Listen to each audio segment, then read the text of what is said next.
So I hope Mr. Goh Chok Tong, please have more understanding of NSP before he talk about us. Right. And we definitely are not no substance party. Huh? We have former scholars. We have master's degree people. We have people in finance, in economics, and lawyer. If these are not substance, I do not know whatever other substance PAP has. I don't know what to say. Now, I select my candidates. All 23 of them, including me, is 24, based on a few criteria. The passion to serve, as in public service. When they come to me, they did not ask me how much I can give them, because I have no money to give them. Unlike the PAP, that can promise you, you can go to GRC, no need to contest, and I'll make you minister. I can't do that.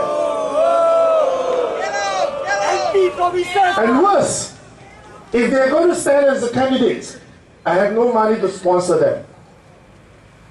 They have to come out from their own pockets.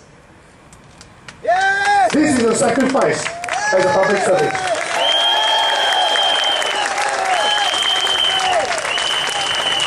Most important of all of them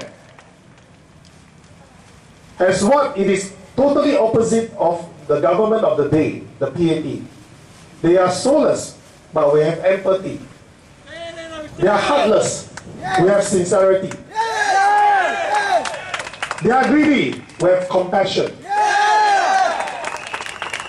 We have heard what they say about their experiences in meeting people who cannot afford tuition, people who live along the beaches without a roof over their heads.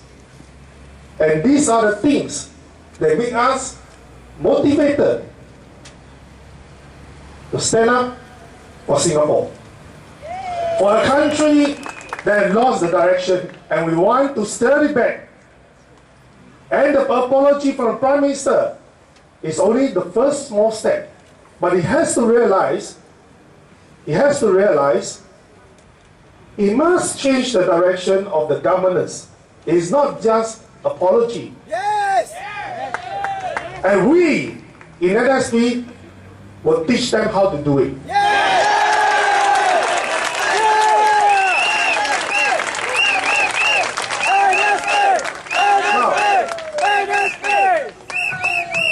I used to travel frequently to Hong Kong, and people always tell me Hong Kong very realistic one, very money-minded, a capitalist city, a sin city.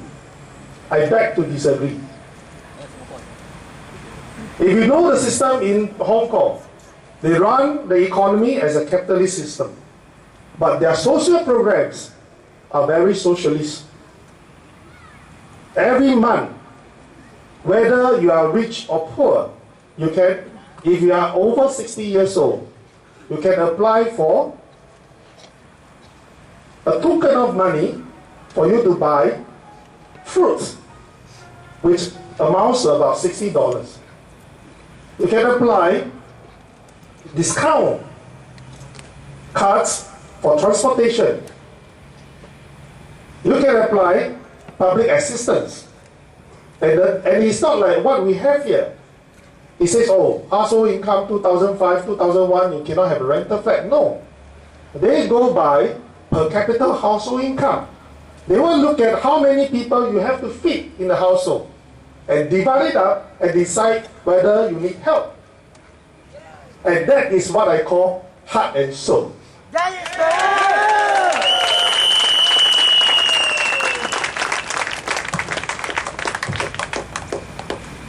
Since Mr. Goh Chok Tong times, we have been talking about Swiss standard of living.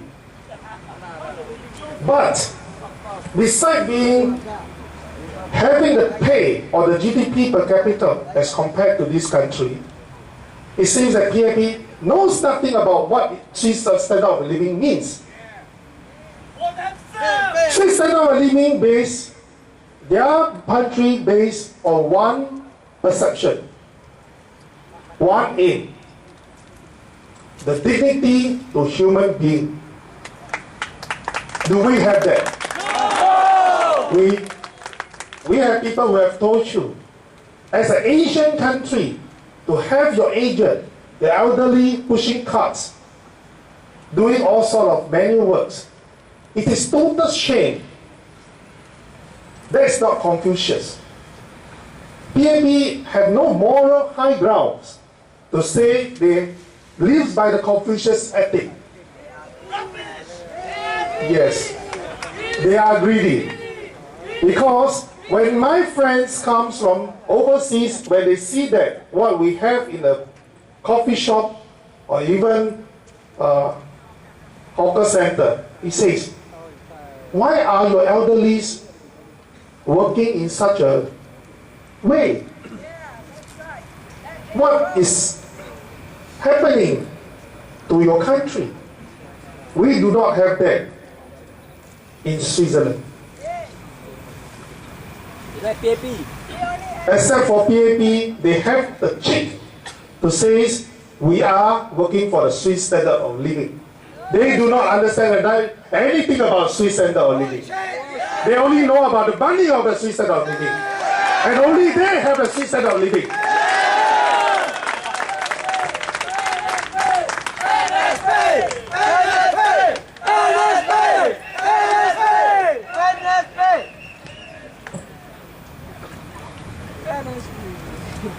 I used to think Singaporeans are apathetic. I used to think my young Singaporeans only think of migrating out of this country. I used to think they no longer love this country. Yes! Yes! I love you! And I used to reflect upon that. And I suddenly realized there's no country for them to love. There's no country for them to feel belonging to. Because this is just a company. You have no loyalty to a company that is soulless, heartless, and greedy. Yes! How can we have that? We can't. But this election is a watershed.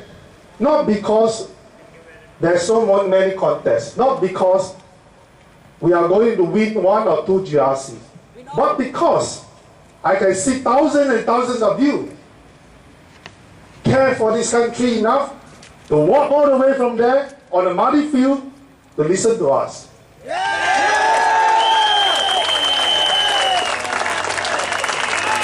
There is hope after all.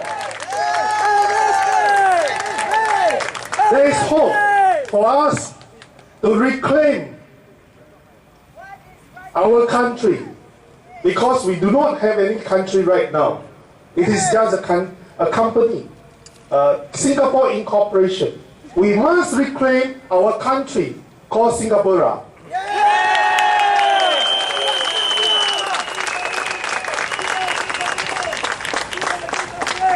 And there is a fear in me, because PAP is always playing fear. PAP only have only 2 methods. It sells fear to you, it sells greed to you. It sells fear, like it says, if you vote for us, you will regret, you will repent. It sells greed to you by giving you money, by saying that election time. By saying that you will have upgrading this and that, goodies. Bullshit! But can you run a country by selling fear and greed? No, of course not. We must bring the country to a higher level, with a higher level, with a vision that we will take care of each and every one of us, whether you are unemployed, whether you lost your family suddenly, whether you are divorced. We must be a family itself. And this is our home. Nobody is going to take care of us if the government don't do that. You expect the Malaysian to do it? No. Indonesia to do it? No! No. I shall wrap up this by saying this. I have this fear. If we do not have 1/3 of opposition in parliament, Yes! they will change the rules again in GRC. Yes! And we will never see the end of the company. Do you want that? No! So what do you do? Vote NSP.